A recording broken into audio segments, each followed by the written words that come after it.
Hello everyone, my name is Megan Rebello and my project is on identifying the correlation between changes in human population of Florida coastal counties and manatee mortality reporting, specifically in 1975 to 2020.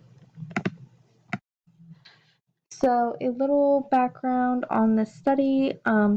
I looked at years 1975 to 2020 in 5-year intervals, and I also looked at 5 Florida coastal counties because they were the highest in vessel registration, and I thought that was interesting. So I looked at Broward, Hillsborough, Lee, Pinellas, and Miami-Dade counties, and then I compared that to human population data in those counties in those specific years from the Office of Economic and Demographic Research. And then I also took manatee mortality data summaries from 1975 to 2020 from Florida Fish and Wildlife. So I wanted to look and compare manatee mortality specifically because manatees face a lot of susceptibility to human-induced traumas that can include boat strike injuries, fishing line entanglements, pollution, red tide, things like that. They are most susceptible to this due to their lifestyle. They come up to breathe every few minutes. They are very slow moving and they move at their leisure to forage, which can cause them to increase their chance of injuries. They also rely on their aquatic vegetation for a food source, so pollution and harmful algal blooms can definitely affect that also. Ingestion of pollution is another big thing, so it is important that we look at manatee mortality rates and to see if human population increases have any effect on that. So the methods I used, first I compared, like I said, year, county, population, and mortality, and I used RStudio and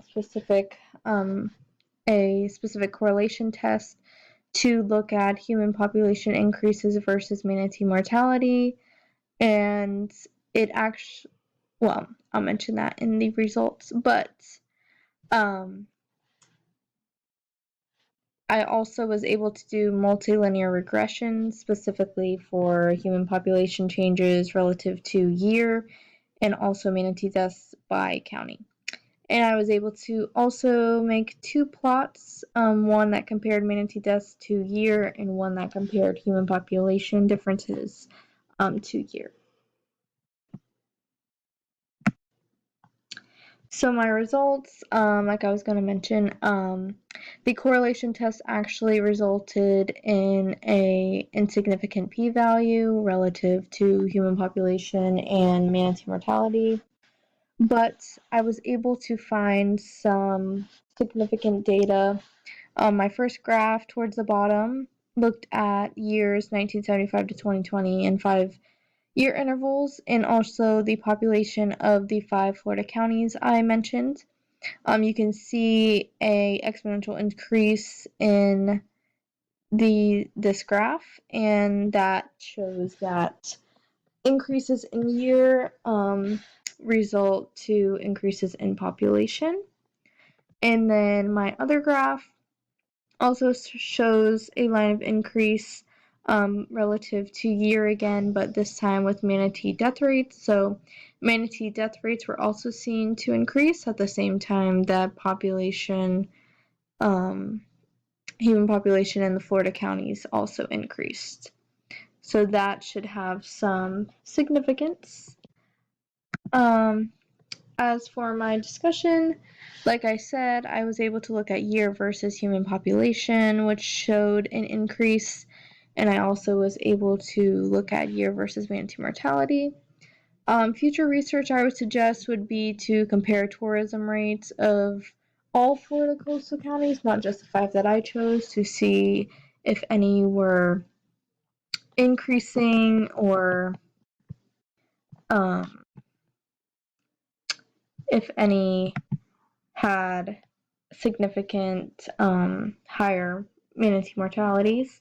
We can also look at other areas, not just Florida, since these different species of manatees can be found along the Caribbean. So we could also look at that to see if manatee mortality is higher there.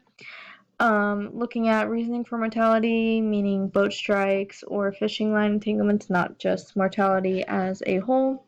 Looking at specific reasonings for these mortalities and honing it down to see and investigate new ways that we could limit mortality and to provide conservation for the species.